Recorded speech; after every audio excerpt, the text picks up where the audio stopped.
As we near the halfway point in the iRacing Drivers' World Championship, it still looks as if Gregor Huttu is unstoppable. Now with 7 wins, 7 poles, and having led virtually every lap, the Finn is certainly the odds-on favorite to win the championship in a cakewalk. However, this is Road Atlanta, a bumpy, undulating, very tricky, and very fast natural terrain road course that'll punish even the smallest mistakes. There is really just one passing zone, and with the size of this field and the speed these Delars can make at full song, negotiating traffic will be important, if not very important, to the leaders surviving this challenging track. And as we've already seen this season, survival is key. Thank you for joining us for round 8 of 18 as we battle to see who is the greatest road racing sim driver in the world.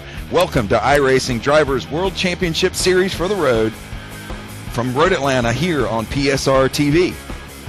I'm Tom Beatty, joined once again by the usual cast of characters in the broadcast booth: Jack Nichols, Frosty Sinclair out of his simulated hiatus, and Chuck Johnson just off of 5 hours broadcasting the top split of the simulated Indy 500 coverage, doing the stat work in the background. Gentlemen, welcome. Happy Memorial Day for the people outside the U.S. This is a day where we have a holiday to remember our fallen soldiers in the battlefield, so we have a long weekend going this weekend. So what are the keys to the race as you guys see it? Well, this is a 2.54 mile road course. They've been using it since 1970, so there's plenty of racing has taken place around here, but of course it's fairly new to sim racing, and the key really here is who's going to be able to make the least mistakes. There are some corners here, especially turn 5 and all the way down through the S's through turn 5, that are absolutely, frankly, they're terrifying corners. I mean, if you get them wrong, you're going to be going into the wall hard, and I think that is going to be crucial here today. Who can keep concentration in this long race?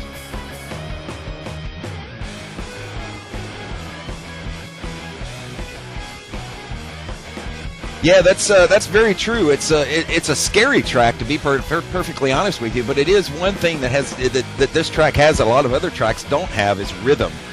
You really have to maintain a rhythm and stay very focused here.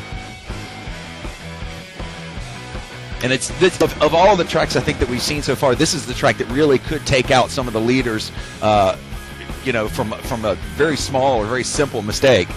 So while we have this opportunity, let's real quick run through the qualifying results. On pole once again for the 8th race in a row, Gregor Huttu with an amazing 1 minute 7.5 second lap.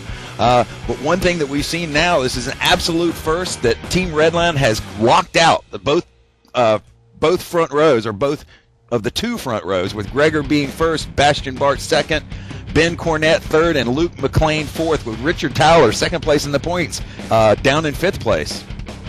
6th position has gone to Sean Purdy, with Ilka Happela running in 7th place. 8th position is Darren Marsh, 9th place is Jake Sturgios, and 10th position goes to Dom Doohan.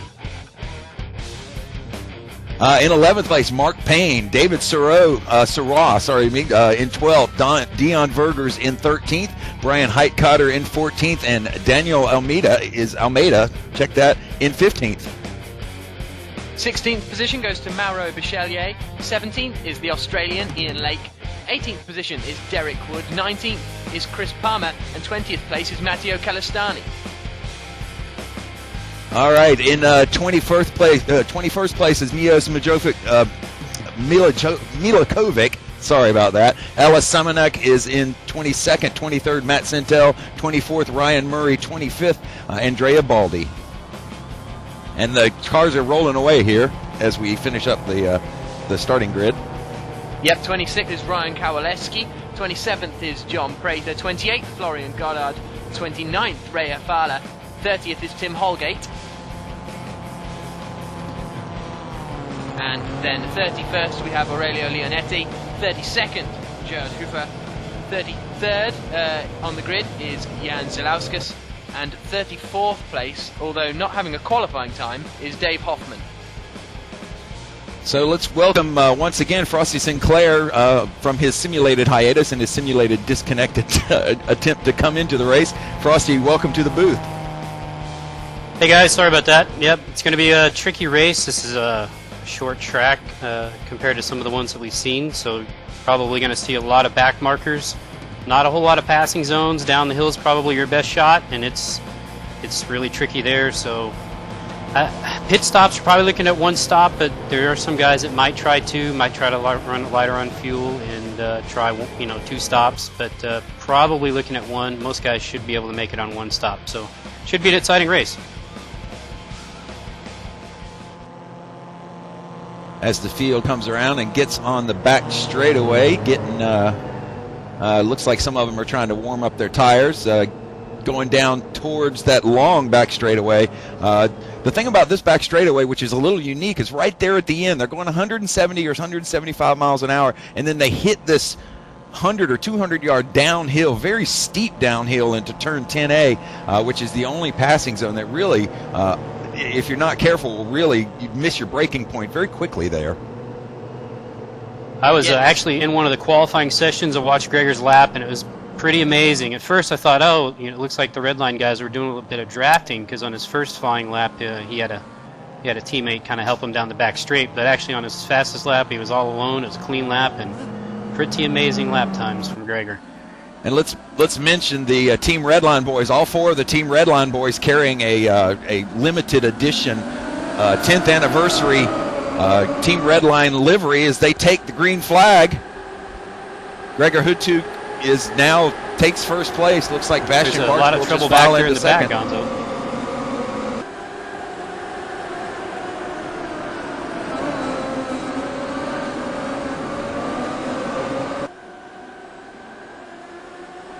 Milos Milkovic, car number 27, has been involved. He is just leaving the front row now, well, leaving the grid now. He's got a bent front wing. I think I also saw, who else did I see? I think Tim Holgate was perhaps caught up in that as well. And Brian Heitekotter, we think, started this incident, but out at the front it is Gregor Huttu who has held the lead with Barch and Cornette in second and third. Yep, and so it's Team Redline occupying all 4 of the first 4 positions with our second place points, second person in the points, Richard Towler, championship points. And it looks like Ben Cornette is wanting to sneak down inside of Bastian Barch. Oh, that's a tricky place. Oh, and he bumps his teammate out into the gravel. That was a battle for second place between teammates. Let's see if we can go back and get a replay of that. But back up front, it's still Gregor Huttu at point. Now Ben Cornette in second. Luke McLean in third. Richard Towler up to fourth now. As Bastian Barch is now shuffled all the way back to 10th place from that contact with his teammate Ben Cornette back in turn 10A. I think we saw just earlier on Derek Wood going to the wall down at turn 6. He got a hit from behind and he's now out of the race. And Derek, that's not going to do his points championship very good at all.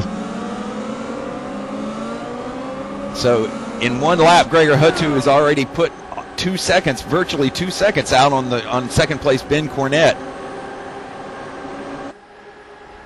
And let's go back to looking at the Sean Purdy-Ilka Hapola race for 5th and 6th. It now looks like Ilka is down inside of Sean Purdy. That's car number 4 and car number 20, Ilka Hapola, both of them carrying the PSR TV logos this week.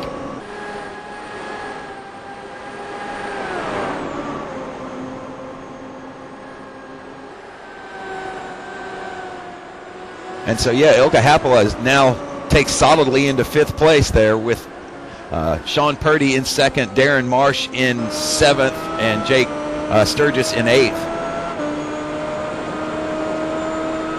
Indeed. Now the first of the non-redline cars is Richard Towler, currently running in 4th position after that collision we saw a few moments ago, and he's fairly close to the back of Luke McLean as they head down into turn 6 and 7 now. He got a good run out earlier, but of course with Towler being the only one of the top 3 not to be in the same team, he's the only one that can sort of really attack, because we don't want to see teammates taking each other out. So Towler it has the least to lose at the moment as they head down the long back straight.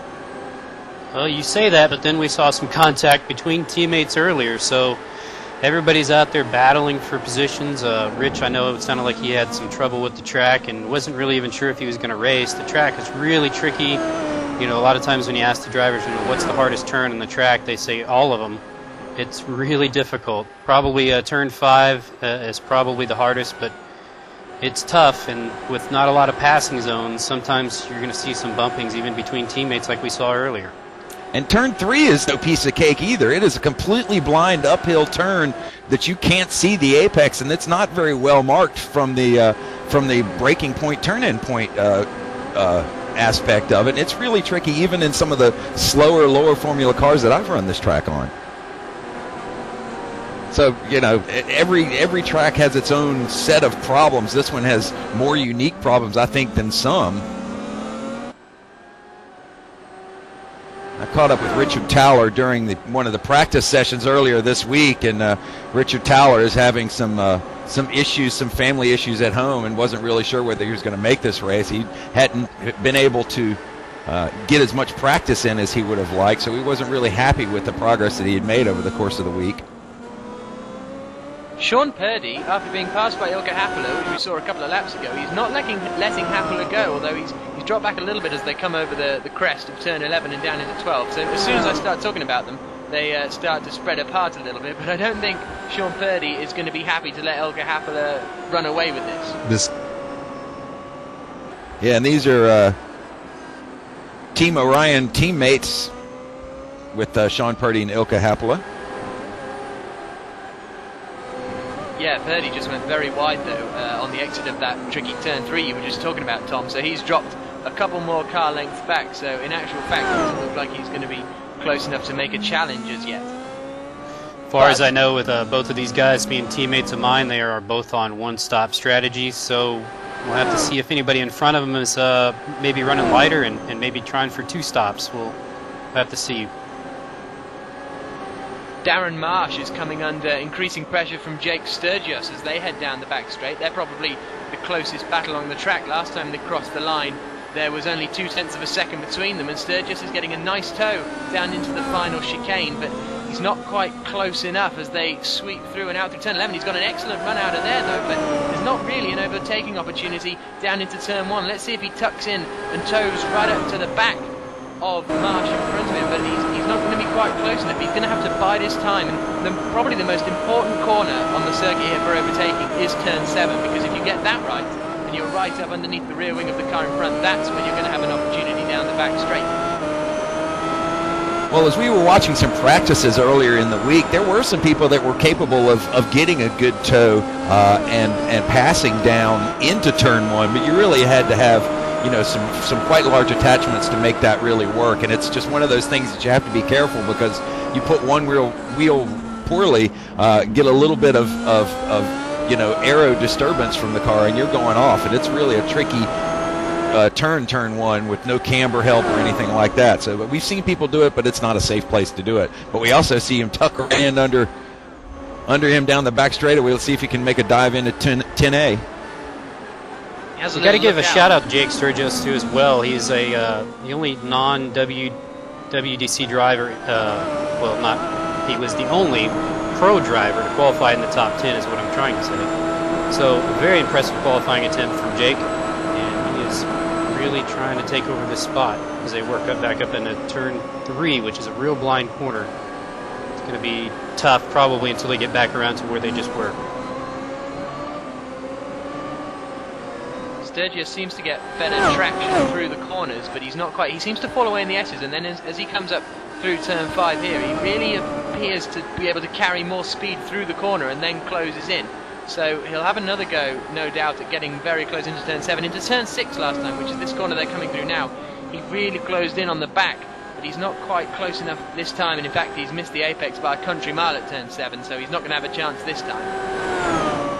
So as we circulate around on lap 7, boy, the laps are ticking by quickly, aren't they? Let's run through the top 10 real quick here. Gregor Huttu has led from the drop of the green flag. Ben Cornett forced his way into second place, now running second, 3 seconds back from his teammate. Luke McLean, sorry, I'll get it wrong all day long. Luke McLean is in third. Richard Towler up to fourth. Fifth place, Ilka Happler. Sean Purdy in sixth. Darren Marsh in seventh. Jake Sturgis in eighth. Dom Duhan back to ninth. And Dion Vergers down to 10th.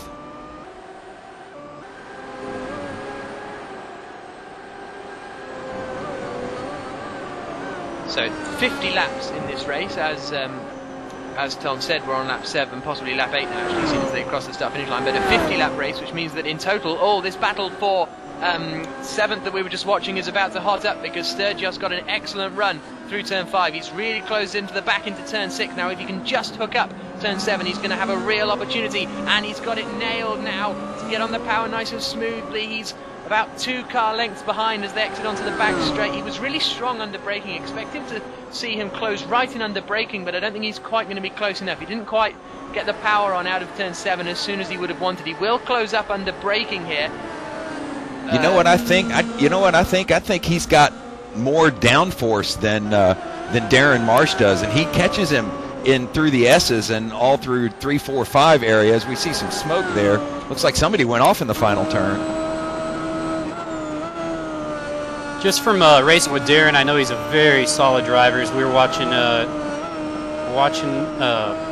Sturgis take a look there. Sorry, I forgot his name for just a second. As they work through turn 3, and Darren, it's going to be really difficult to pass, whether or not, even if he has less downforce on the straightaways or more downforce, he is such a stable, solid driver. But Sturgis has got a run on him right here. Spoken like a true teammate. Yeah, I think that's what has these cars have got a lot of different aero sets. I've been told that most people are going to be running a low downforce, but I think Jake Sturgis has really opted for a higher downforce setup, and he is right underneath the rear wing of Darren Marsh. I'm not sure why he pulled out like that. He should have stayed tucked in behind him. He might not be looking to pass him. But right behind him is Dom Doohan. Dom Doohan's just come up the inside of Sturgis. Great move. Dom Doohan on his recovery drive.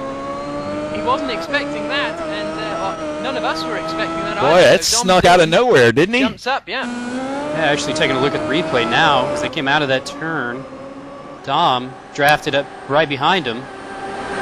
And again, Jake kind of pulls out of line, and Dom is just right behind Jake, and just completely outbrakes him going into that turn. And Dom Doohan must have had a bad qualifying session, or maybe didn't get an open lap or something, because he qualified way down the tip, and he was. Jake Sturgis has spun it coming up to turn 5, car number 9, and well, I think the back end just got away from him as he came to turn 5. I was just about to say what he needs to do now is follow Dom Doohan, and so when Doohan passes Marsh, he can dive through too, but he's wrecked his race now. He's dropping well down the order, possibly to sort of 15th, 16th, I think. Yeah, taking a look at the replay now and coming down the S's. See if he loses over this curb right here. Yep, it's so easy to do. That curb can just reach out and grab you. Those 2 curbs, that one that he lost it on as well as the one right after it, got some really weird bumps to him, and they can really grab the car and turn him around. So Dom Doohan qualified, to finish my thought, he was must have not qualified as well as he would have liked with the other 4 Team Redline drivers in the top 4 positions. Dom really must have had some kind of problem during qualifying to qualify so low. So let's reset the order here. Gregor Huttu is still in first place. Ben Cornett, the top 5 pretty much stay the same, with Luke McLean in 3rd, Richard Towler in 4th, Sean Purdy in 5th. Ilka Hapla is in 6th, Darren Marsh now 7th, Dom Doohan 8th, Dion Vergers 9th, and David Sarah is now up to 10th. I think Sarah had a bad start off the line, but just a point. If you remember, Hapla got past Purdy, and remember we saw that tyre smoke a few laps ago down at turn 11. That was Ilka Hapla getting it all wrong, and that's why he's now about 2.5 seconds behind his teammate, because he made that mistake a couple of laps ago. And that's a very bad place to do that. So as we circulate around on lap number 11, Gregor Huttu back out front, now 5 seconds out in front in 11 laps. Let's take a look back further into the field. Oh, Heitkotter here has got an excellent toe, and he's pulling out and going past Andrea Baldi. Now that was impressive. I'm not quite sure if we saw that on the screen, but he's got incredible straight line speed. He's just driven past him there down the straight. Hopefully we'll get a replay of that. But that was an impressive move from Heitkotter, who I think was involved in that first line incident, wasn't he? Looks like we're taking a look at the replay here. And just drafting on him down the back straightaway. Looks like he's going to try to outbrake him going into that turn again. That's going to be the most active corner we're going to see all day by far, and just really making it look pretty easy. And Brian Hightotter down from his 14th qualifying position down to 19th, trying to stay with Florian Goddard. With Andrea Baldi, who, let's see where... Andrea Baldi qualified 25th, so Andrea having a very good run now, up to 20th. Dom Doohan now, after getting past, who was it? He got past Sturgis, wasn't it? He's now set out against the man in front of him now, which is Darren Marsh. So Marsh, after seeing Sturgis spin out of his mirrors, now has his mirrors filled with another car, and this is Dom Doohan. Now we saw Doohan strong in a straight line, so if he can stay close throughout turn 7, whereas Sturgis was struggling to get past Darren Marsh in a straight line, I think Doohan might have the ability to do it as they come down into turn 6 now. As I've said multiple times already today, and we'll probably say it a couple more before the race is out, it's this turn 7 that's crucial, and he's not quite close enough, but he had good straight line speed before, and already he's inching a little bit closer. The gap is coming down. Here he comes, Dom Doohan. What is Darren Marsh going to do? Is he going to stay defensive into the chicane at the end of this lap, or is he going to leave the door open? Doohan looks to the inside a little bit. He's going late on the brakes. Is he going to be able to get that stopped in time? Yes, he is. Impressive manoeuvre there. And Darren Marsh, well, he's got a bit of a toe coming out, but I don't think he's got an answer to that. And I imagine Doohan will now romp away in the distance. Good move. Yeah, that's a very, very classic sort of late braking maneuver that we've seen from most of these drivers already in this race quite a few times, as we now see Dom Doohan making his way back up through the field from his qualifying position of 10th. Now he's up to 7th. Good battle going into the chicane. There was Ryan Murray going around Baldy there, down in 19th position, something like that, car 5, heading his way out onto the main straight.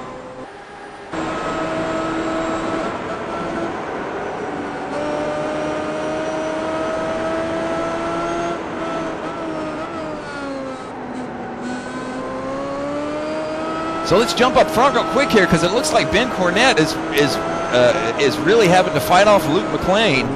Luke McLean right under the gearbox of Ben Cornett as they go into the final turn and head down the start-finish straightaway. Somebody's going to get a tow. Somebody's going to do some bump draft in here. And it looks like Luke's going to try and take him on the inside of turn 1. No, didn't have the speed. Oh, I don't know what that was all about. He's just lost an unimaginable amount of positions there. Luke really needed to realise that move was never on and tuck back in, because now he's got to do all that hard work again. He must have...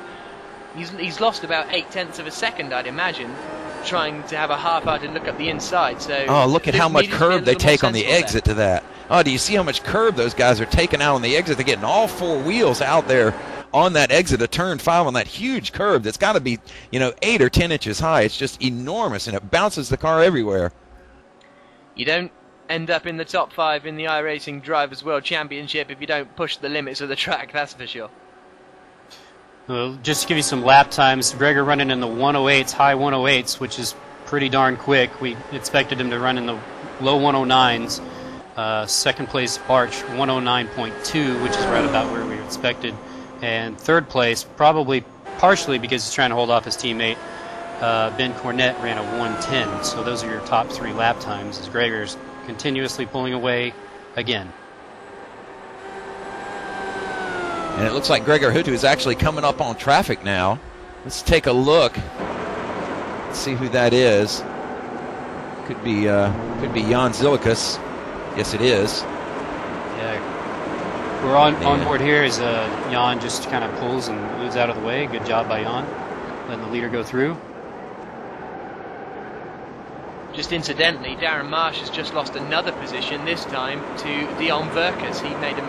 Marsh made a mistake at turn 1, so Verkus now is up into 8th position. Dion's sitting 4th in the championship, just steady top 10s for him. He's doing an awesome job. Just keeps the car on the track.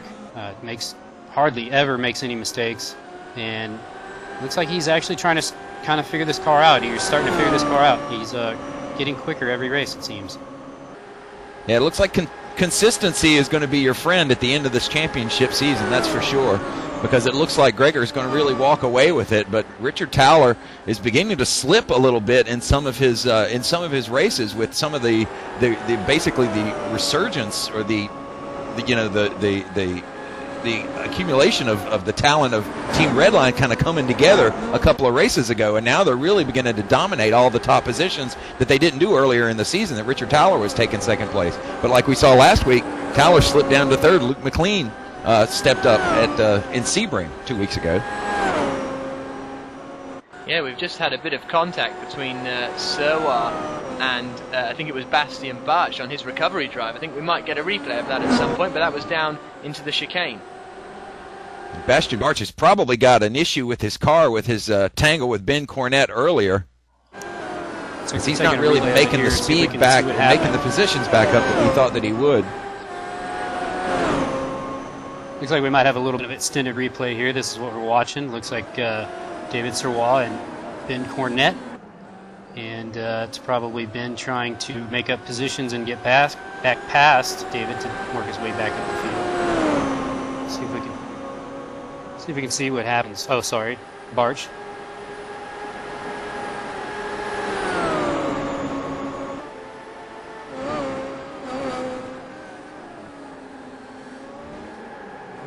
Yeah, Barge tried to make a move in turn 10, that turn that we're going to see all the action in, and he didn't really have position there. He caught the back end of David's car and spun David around, so David lost a spot there.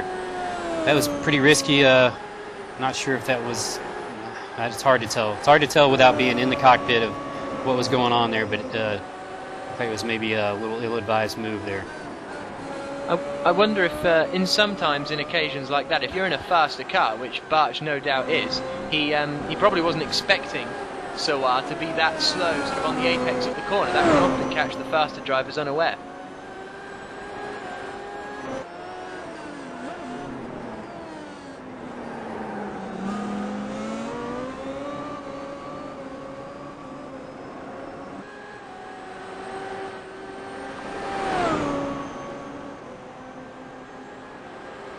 So as we circulate around on lap 19,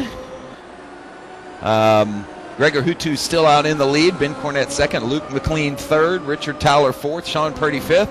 Let's jump on board and circulate. Well, you step away just for a couple of minutes and take a little break. We'll be right back.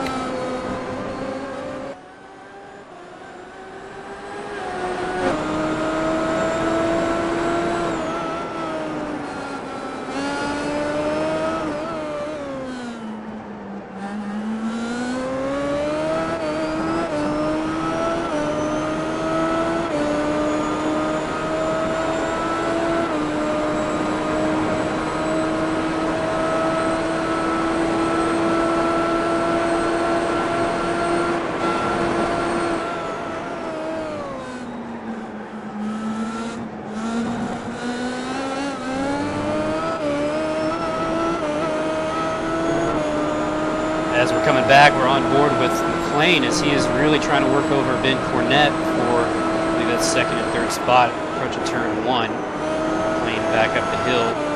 Looked like you might have had a shot back there in turn 10, but could be so.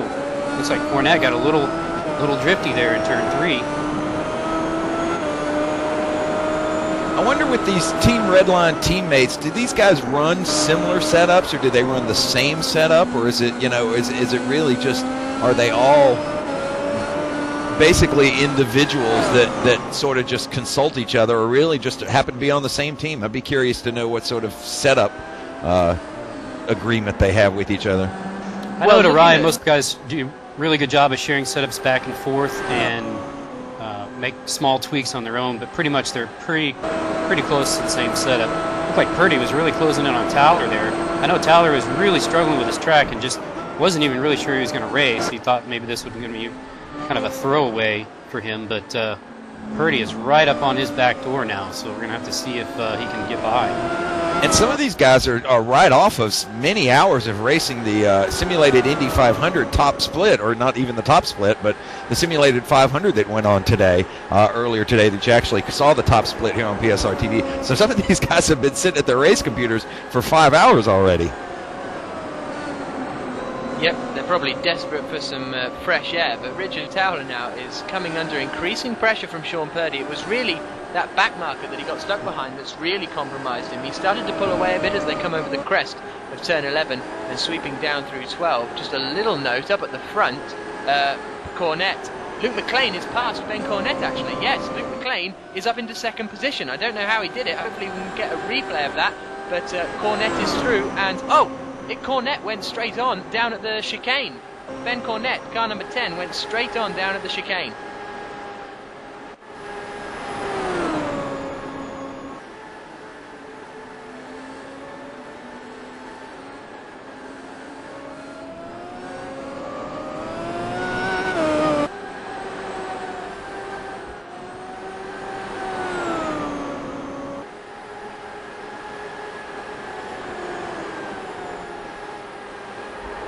So our top Purdy five looks has been rearranged a little bit. Gregor Huttu is still out in front. Luke McLean is now second. Ben Cornette is third. Richard Towler still sitting fourth. And Sean Purdy now fifth.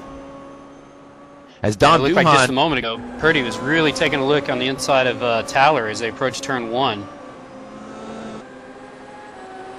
Yeah, he's really throwing the car around, is Sean Purdy, trying to close in on Richard Towler. He hasn't done it. He really hurled the car into turn 5 and it didn't work out for him. He lost a few more car lengths, but they've got some traffic coming up now, I believe.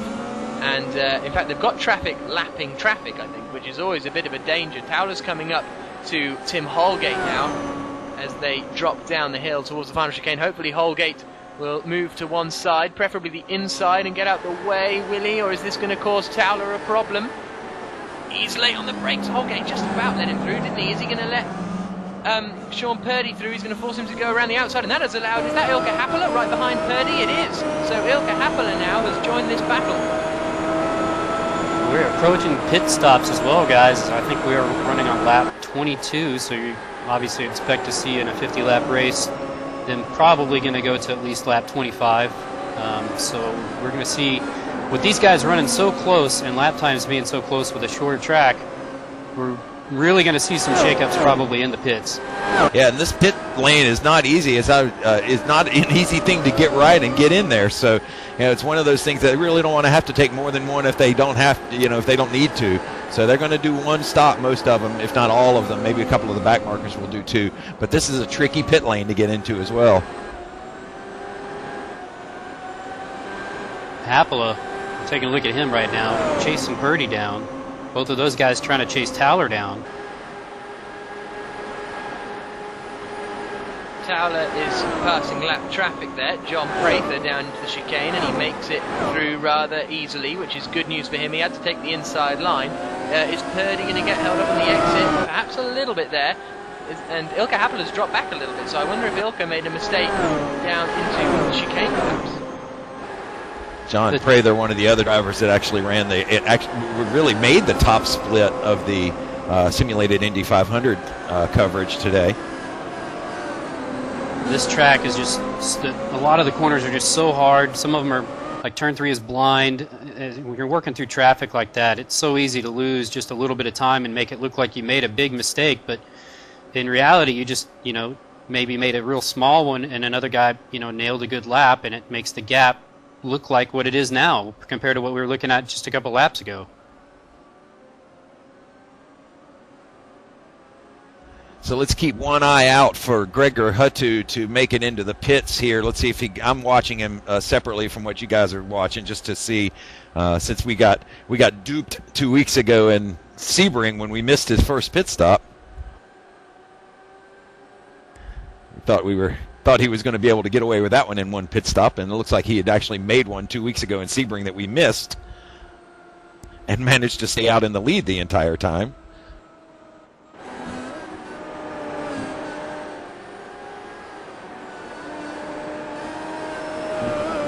So as we watch Gregor Huttu, let's run down the order here as we wait to see if he pits this time by. Gregor Huttu out in front by 12 seconds on his teammate Luke McLean. Ben Cornette is in third, Richard Towler in fourth, and Sean Purdy rounds out the top five. And they are really close.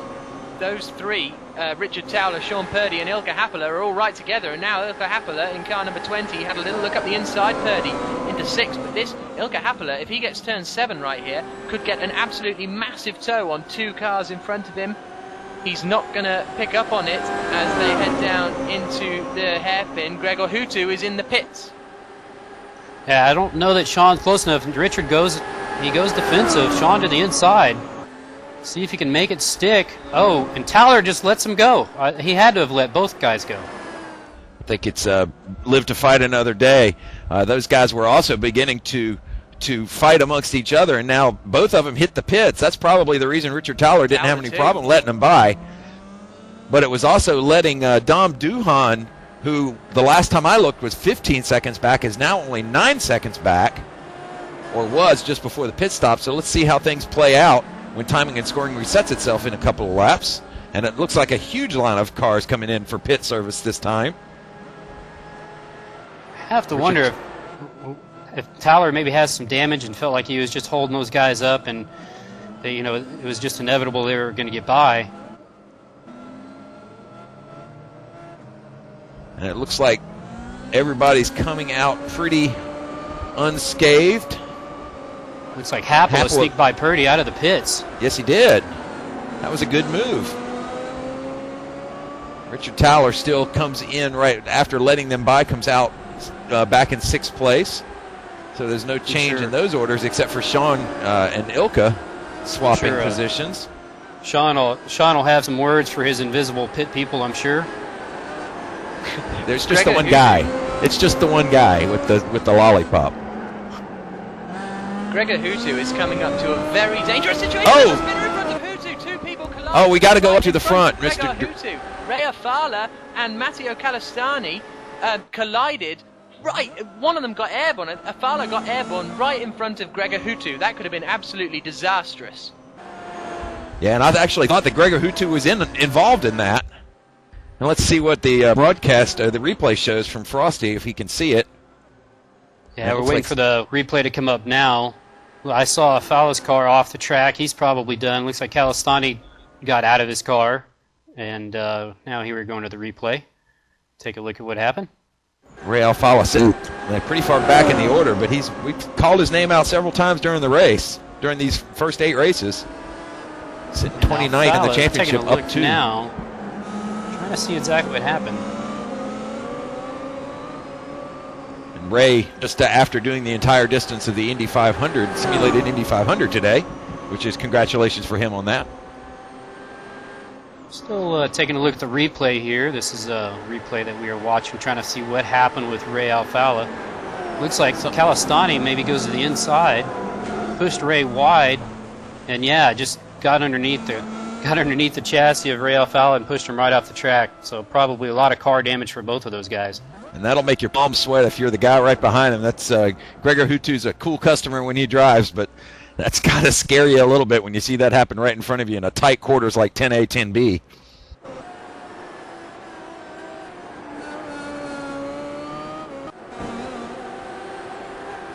Sounds like Gregor now has a 10-second lead, getting some reports that maybe Luke McLean might have spun. We're going to check that out. It's like... Oh, no. Sounds like it was just a false alarm there. Sorry for it's like a timing and all scoring the Luke glitch. fans out there in Simland.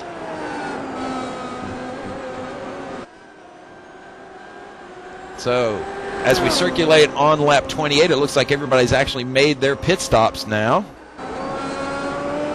Now we're taking a look at Cornette, who is being hounded by Ilka and Sean Purdy, and he might have chassis problems or something. He looks quite a bit off pace compared to what he was earlier. On board now with Cornette as he heads down into turn 10. The Team Redline car doesn't look any worse for wear than number 10. And you can tell Ben Cornette's car has those bright yellow.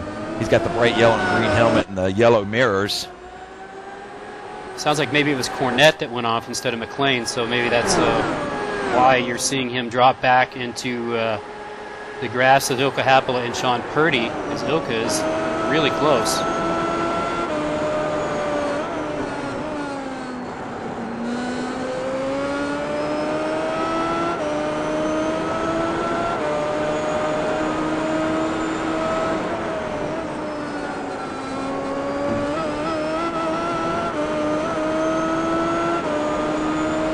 So let's run down the order once again while we've got a little bit of break in the action. Gregor Huttu still out in front by 11 seconds over his teammate Luke McLean. Ben Cornett in third. Ilka Happala up to fourth. Sean Purdy, Ilka Happala up to fourth after he went over his teammate during the pit stops. Sean Purdy, another Team Orion driver, in fifth. Richard Towler in sixth. Dom Duhan in seventh. Darren Marsh in eighth. Dion Vergers in ninth. And Bastian Barch in 10th.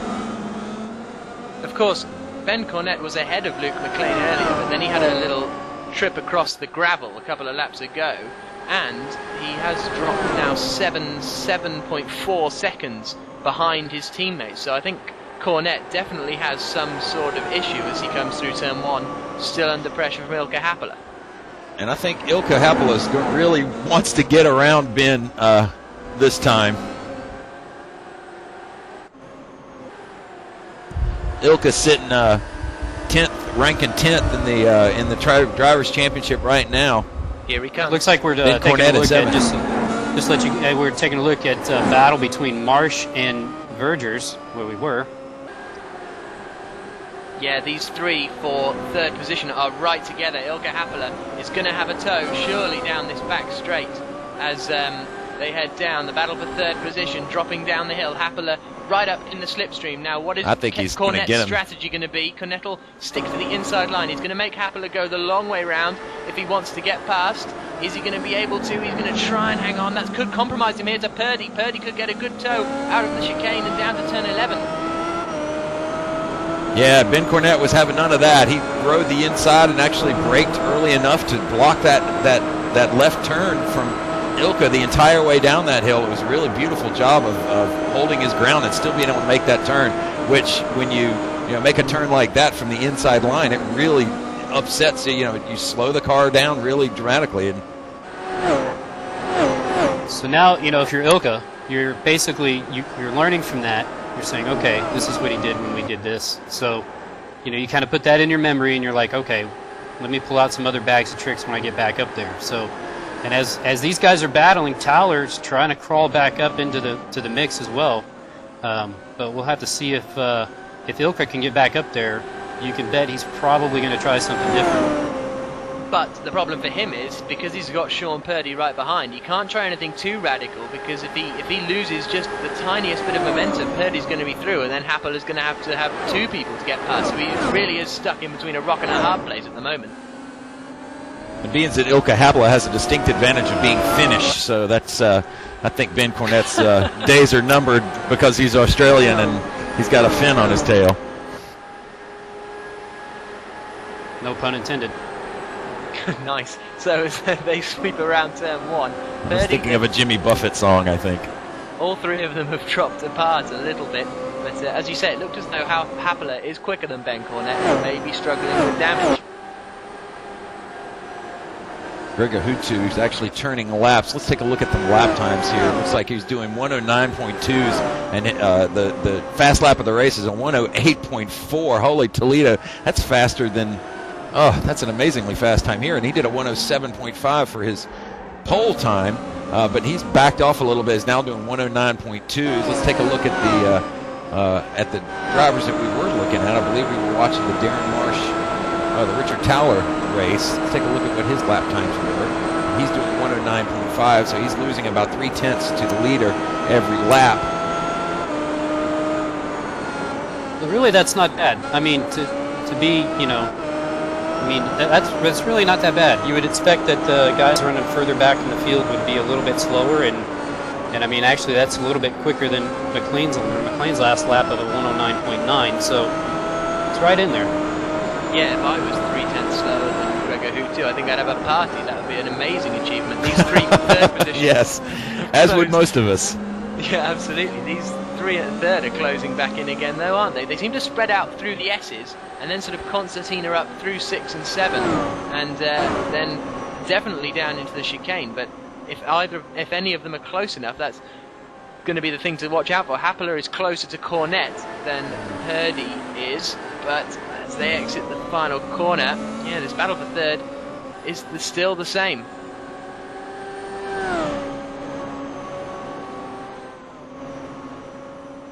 Yeah, they're a little bit more spread out than they were, but still very close. All it's going to take is one small bobble from either of these guys, and it's going to swap around.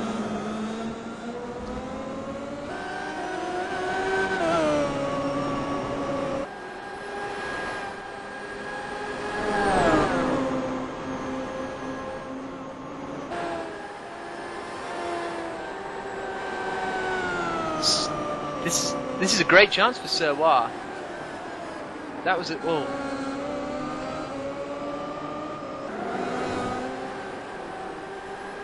Serwa had a real opportunity there because he was right up behind Huttu as he passed Shimanek, but hasn't quite worked out for him. But there's a 4-car train now. In fact, Brian Heitkotter in the car number 5 is right up behind Matt Sentel. In fact, Heitkotter could make a move down into the chicane here. He pulls out to look to the inside of Matt Sentel and is much later on the brakes. That's an easy peasy pass in the end for Heitkotter. I wonder if Sentel has got some damage, but surely that was far too easy.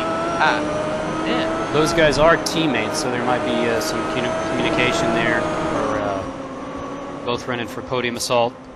And Heitkotter also got around Sentel, so it looks like Heitkotter's off to go after David Serwa now.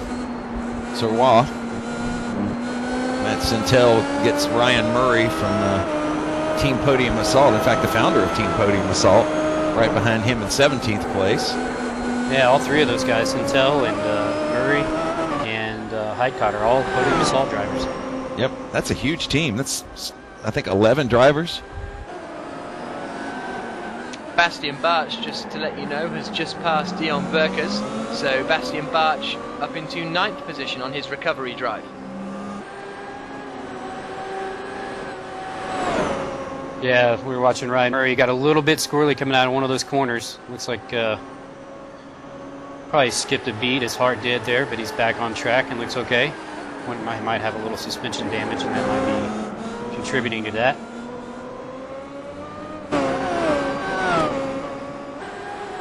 So as we circulate around on lap number 34, I believe, is where we're going. Yes, it is, lap 34. Gregor Huttu just went across the start-finish line.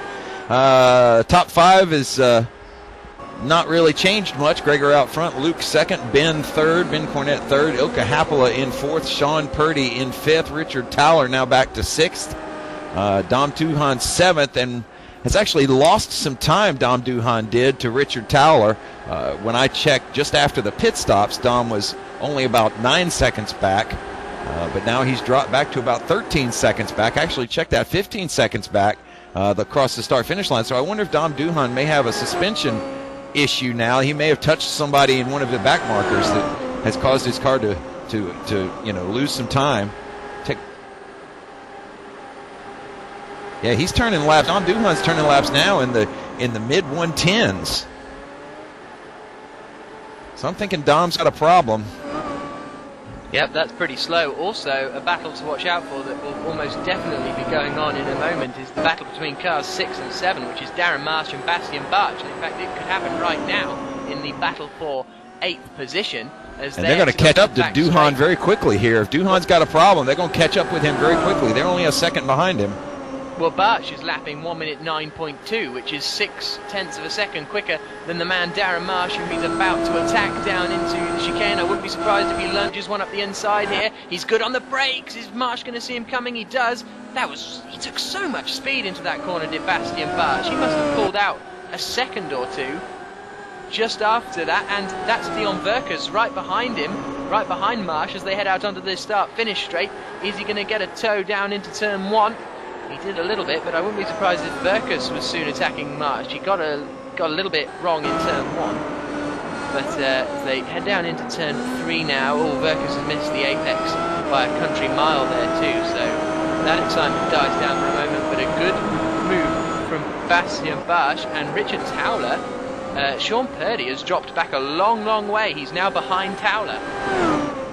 Yeah, he lost contact with Ilka Happala, his teammate, earlier. I don't know if Richard Towler got around him or if Sean Purdy may have just missed a braking point. Purdy went off at the chicane a couple of laps ago, and he went straight on and lost the position to Towler. So now Bastian Barch is going to close in on Dom Duhan. I would expect Dom to move over fairly quickly if he actually does have a problem on his car. So we'll look for Bastian to overhaul his teammate in the next couple of laps. Yeah, the laps are winding down. He's going to have to hurry, that's for sure. Or actually, I'm sorry, we still have quite a bit to go, don't we? Well, 12 laps, it's not a mammoth amount of time. Ilkka Happela is as close as he's ever been to Ben Cornette in this battle for third, but as we've seen many, many times, he's not quite able to get it done out of turn 7, although he's got a good run here. He hooked up the apex really nicely there, did Ilkka Happela. And is he going to be close enough to Cornette? He needs to tuck right in that slipstream and will the car to get a few more horsepower. And he's closing in a little bit. This could be the opportunity for Ilkka Happela down into the chicane. Ben's going to do the same thing here. Yeah, went defensive, and Happela should now swing back, try and take more speed out of the corner. Stamp on the power now, Ilkka. He's not quite close enough, is he? It's not quite happening for him. Is it just me, or does it sound like we're rooting for people to pass Team Redline now? But as you notice, Ilkka did try something different. He tried to go even further up the inside, and he's going to continue to learn from this, and he's going to keep trying different stuff. And as a driver, that's what you have to do. You have to say, okay, that didn't work, this didn't work.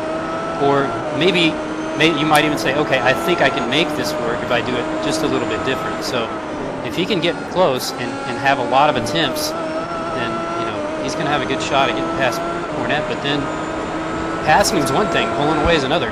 So what is he going to have to do? Is he going to have to get inside and just prevent Ben from moving over, about halfway down that straightaway? He's really just going to have to block Ben's attempts to stay left as they enter. Now let's see, they're going right back at it again. We've talked about it. Now they're all the way back around, and we can see his next version of it. There's two things in my mind he's got to do. He's either got to get a good enough toe to where he can get all the way beside Cornette going into that turn, or he's got to surprise him in another spot of the track to try pass. Could you see what he did? Yeah. He's got a great run out of the chicane, and it's just not falling for Ilkka Happela at the moment. And as they come across the line now, from being right behind, he's dropped 3/10 behind. So the thing is, Ilkka will know, of course, that Ben Cornette lost a lot of time earlier outbraking himself down into that chicane. It's not like he's battling, an alien like Huttu, who's going to make some mistakes. Ben Cornette has made a couple of mistakes so far in this race already, so that'll be another thing Ilkka will want to do, is just show his face, just try and pressure Ben into driving, looking in his mirrors more than he is looking at the road ahead. Got a good view of Ilkka's suspension there working as now we go to the blimp view. We can see the lines that these guys are running, see if Ilkka gets a good enough run. Doesn't look like it's going to happen this lap. A lot of times when you're falling really close to a driver too, if you get a better initial jump on the gas coming out of a corner, you have to kind of feather the throttle, and then that advantage is gone. So some of that is possible of what we're seeing when we see Ilkka get really close, exiting a corner, and then he falls back. But it's speculation, but it's possible. How much, just out of curiosity, how much does the aerodynamics affect things? Because obviously the physics in iRacing are excellent, and the aerodynamic allows you to toe in. But if you're coming through corners behind a car, does that make your car understeer more? I'm sure it affects things some. I don't know that it affects the things enough to make all that much difference as far as what we're seeing from Ilkka. It looks like he gets a good jump exiting the turn, but then it's almost like Cornette just has more horsepower. That's kind of what it looks like when you're watching, and I don't think that's an aerodynamic thing.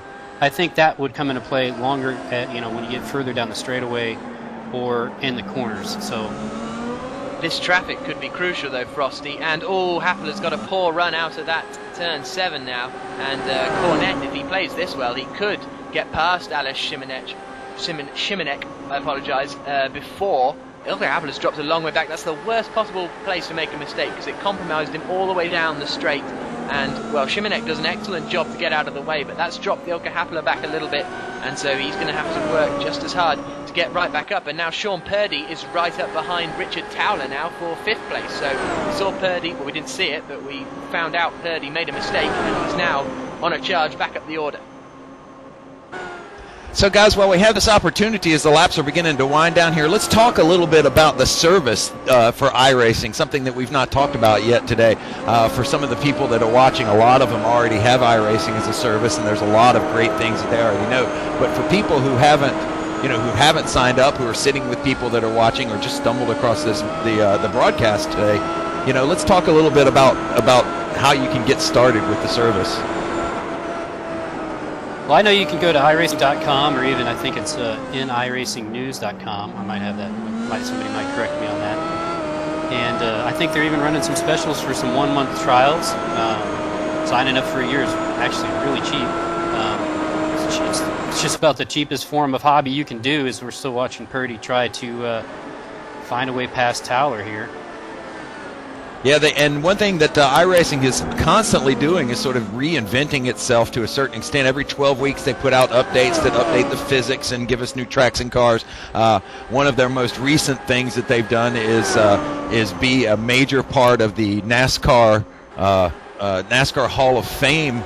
There's a whole exhibit that features iRacing that has the Impalas, the oval cars, and simulators there with wheels and the whole deal. So that was a big thing for them to be a huge part of the NASCAR Hall of Fame. The great thing about iRacing is obviously other simulation software is available, but with iRacing you have a point of contact. You know that things are going to be released. You know that if you have a problem, there's somewhere there to help you. You know that there are hundreds of events being organised every day. It's not as community-based as others, and because of that reason, you know that you're getting value for money and a constant delivery of the iRacing service. Not only that, you can find a race just about any time of the day, no matter, or night. I mean, there's in any car races, and yeah, just about any car. So, great service. If you haven't tried it out and you're into sim racing, you need to get on it. Yeah, it's definitely go check out iRacing.com. Be a part of the community. Join us for these races and watch these guys. You don't have to be this good. In fact, nobody but these guys are that good. There's a couple of ways you can do it. You can buy lots of tracks and lots of cars and jump all over the place. You could stay, more of a preferred route, which is sort of go through a career and step up through little open wheel cars, or the smaller Formula 10 tops is what we call them, or you can go out to NASCAR. So it's a very good way to sort of have a hobby that sort of it builds on itself. Your skills get better, and then you race better people and that whole thing. So definitely go check it out at iRacing.com. We wanted to take a couple of minutes to sort of explain all of this if you're not completely sure as to what's going on. So definitely look it up. I think it's worth the effort. So this is the battle between Huttu and David Serwa. They're squabbling over 13th position. They've actually just spread out a bit. It seems to happen as soon as I start talking about a battle, they spread out a little bit. So that's maybe I shouldn't commentate anymore as they wind their way through turn 1. We've seen Huttu in a lot of action going on so far today, and we're seeing more of him here. And they are heading down through Serwa, and they're heading through turn 5 now. Jack, maybe what you ought to try is to say there's no possible way this guy could ever make a pass, and then maybe it would happen. Yeah, exactly. No, I'll give that a go. And I'll break out the guns and mushrooms.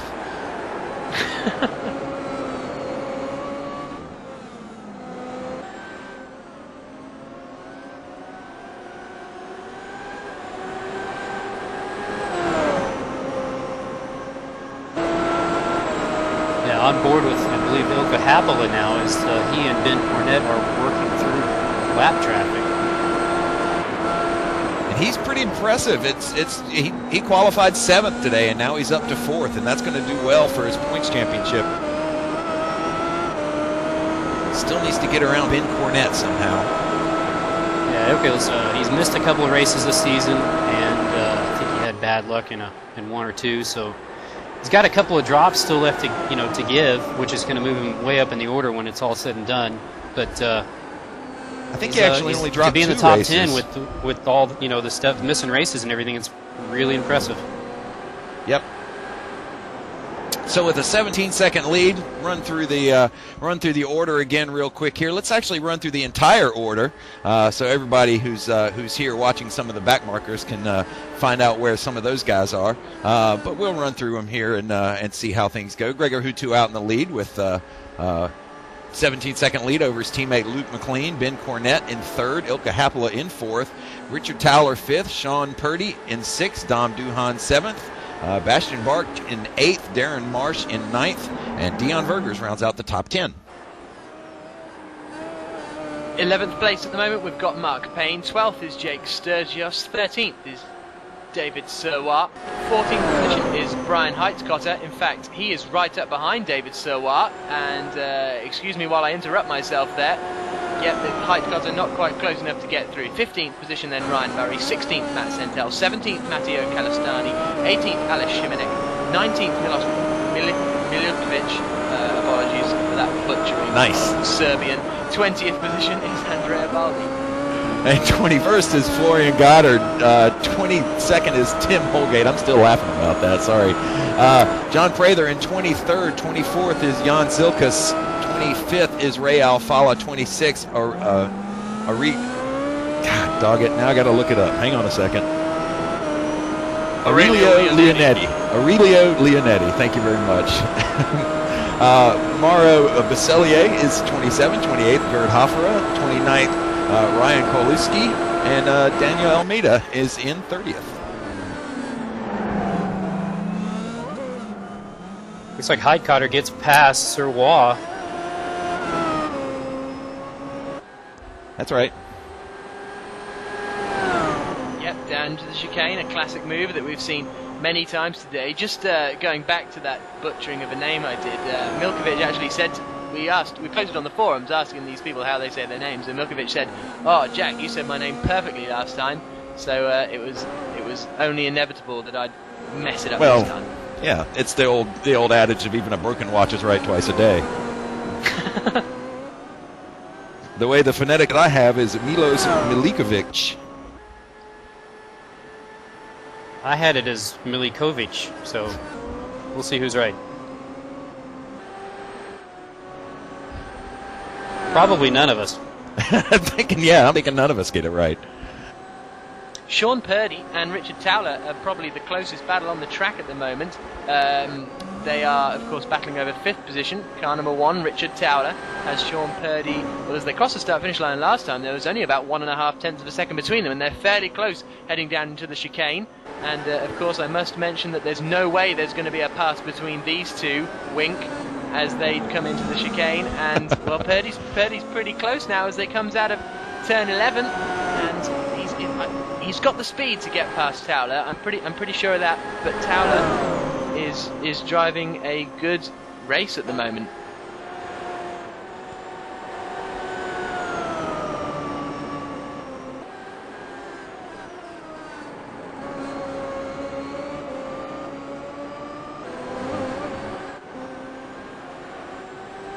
Coming up on 10 laps to go. These guys are going to start getting desperate before long. Some of these battles that we're seeing, Sean Purdy trying to get around Towler, as well as I think it's like Happala. We're watching Happala right now, trying to get around another red line driver, Ben Cornett. So as we circulate around, this is the last lap of the race. Gregor Huttu just crossed the start-finish line to go around for the final time. The top 5 is still Gregor Huttu, Luke McLean, Ben Cornett, Ilka Happala, although Ilka Happala may have something to say about that by the end. He's going to have one more opportunity as they come down the back straightaway to 10A when they come back around. They just crossed the start-finish line now. That see if Ilka Happala actually makes use of all the information he's collected on Ben Cornett's blocking down into 10A.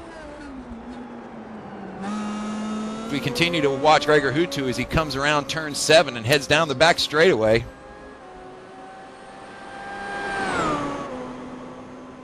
Gregor Huttu now on his final lap. Once again, going to make this 8 for 8. Don't forget, in 2 weeks' time, we'll be in Laguna Seca. It'll be 6 p.m. Eastern Standard Time on Saturday night, right here on PSR TV. The gang will be all here to mispronounce as many names as we can. Gregor Huttu now takes the checkered flag to win his 8th race in a row. 8 poles, 8 wins. Gregor Huttu. Luke McLean will cross the start-finish line in 2nd place.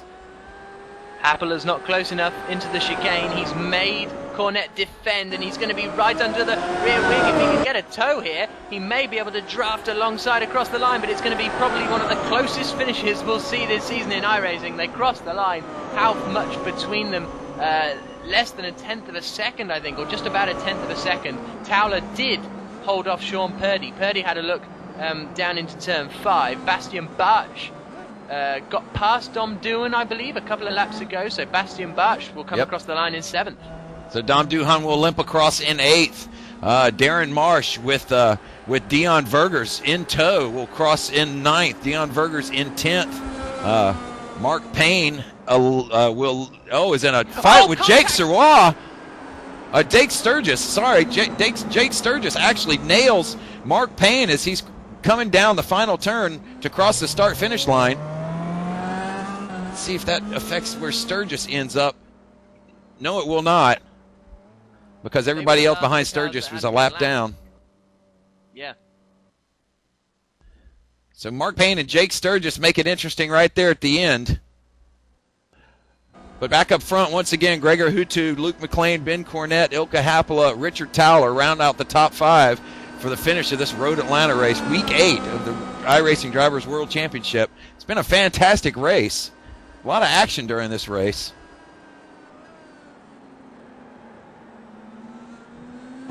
And the race continues to be for 2nd in the championship as Gregor's just dominating. And it's just unbelievable what that guy can do. I mean, all these other guys, it's not like they're not trying, you know? I mean, it's... Right. Exactly. So our championship currently sits, without, you'll have to go to iRacing.com and check the stats for the update for the current. But as we came into this race, it was Gregor, Richard, Bastian, Dion, and Dom Doohan as the top 5. Darren Marsh dropped down 2 places after last week. So let's see where he ends up after this race in his 9th place finish for Darren Marsh. Richard Towler, he's just said on the chat here that he was fuel saving all race, so perhaps he didn't put enough in or something. That's a bit of a perhaps, because were you saying he hasn't tested much here, so that could be part of that.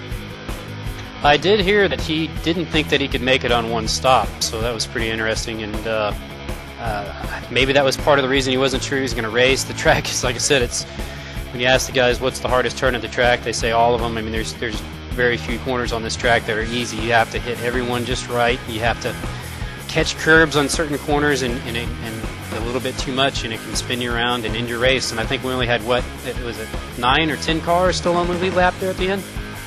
12, actually. I'm sorry. Was it? So do you think that may have been the issue with cars like Dom Doohan? I mean, could some of those guys have been saving fuel there at the end? Well, let's get Dom in here and ask him. Yeah, we'll have to do that. Oh, look, there he is. So as we send a producer down there to greet Dom Doohan, who actually jumped in on TeamSpeak, we'll see what he has to say about things. Hi. Hey, Dom, it's Frosty here. Glad you could join us in the booth. Yeah, interesting race. Looks like you qualified a little bit further back than I know you would probably like to, but you didn't hit the swimming pool. So tell us about your race. Well, yeah, my race was decided in qualifying, really. 10th place. Not too hot, Frost. Not too hot. Not a lot of practice, and I don't know. I just didn't get it hooked up in qualifying. I was a bit surprised to be in 10th, but it's our 10th anniversary, so why not be in 10th? Why not, indeed. So, tell us about the rest of the race. I know that we were talking on the broadcast that all the turns on this track are very tricky. You have to catch a little bit of curb, but not too much, and if you catch too much, it spins you right around. Tell us about the rest of your race. Yeah, I mean, the start of the race, I think there was, I don't know, Darren seemed to get a bad start, and that kind of had a bit of a funny effect, and I had to put the anchors on, but I got overtaken I was then in 11th, and then I managed to fight my way back up to 7th. Dive bombing in the chicane mainly, but that's the best place to do it. And then I thought, you know what, I don't have the pace to catch the guys in front. They were about 10 seconds ahead, so I thought, okay, let's work on building up my really low SR. Then last 10 laps, I saw that Bastian was coming from nowhere, and he'd overtook Darren, and he was about 2.5 seconds behind. And I knew I had to put my skates on, so I laid down some quite quick times, but I just made a couple of mistakes, and he got me. But quite an entertaining race for me. So yeah, good. Yeah, tell us a little bit about you mentioned the 10th anniversary. Tell us a little bit about that. I'm sure you guys are going to have a party with lots of food there. You need to settle down, Frost. I'm sure you'll be first there. Yeah, we've been going for 10 years now. That's quite a long time for a sim racing team, and we've been pretty successful along the way. Gregor's been there the whole time as well, so 10 years of not losing a race is pretty... well, I don't think he's that good, but he's pretty special. I see he's got 8 out of 8, so I want to thank all the fans that supported us a long way, because it's been a really fun journey, and I hope we're here for another 10 years. Yeah, you'll be around 56 then, right? You really need to settle down, Frosty. You really do. But yeah, I'll be kind of Master Yoda age. He was still pretty hard, mate. So yeah. But I just want to say, nice job with the team. We got a 1, 2, 3 there, and I want to give a shout out to our sponsor, Phonetic as well, because they provide us with some great equipment. Load cell brake. That's good to get used to, but it really does offer some really good control. Fantastic. Good to hear from you, Don. Thank you for stopping by. That was absolutely fantastic for you to jump in for TeamSpeak with us. No worries. I'm sweating like a pig. Glad you jumped in the right TeamSpeak this time too, as well. Oh yeah, not that special one that you gave me. That lady boy. See you later. So as we say goodbye to Road Atlanta, everybody wants to chime in with the final thoughts of the race, guys. What do you think? Well, a thoroughly entertaining race, really. I mean, having that good opportunity for overtaking at the end of the back straight really proved some exciting racing. And as we thought at the start, the difficult nature of the circuit with its undulations and blind corners made for a lot of mistakes and some exciting racing. Definitely, and we're going to Brands Hatch next. That should be some exciting racing as well. Some of these shorter tracks are good for passing and working through lap traffic. So it was a good, exciting race, and see if Gregor can go 9 for 9. And that'll bring us to the halfway point in the season. So as we wrap things up here at Road Atlanta, congratulations to Gregor Huttu for his 8 for 8.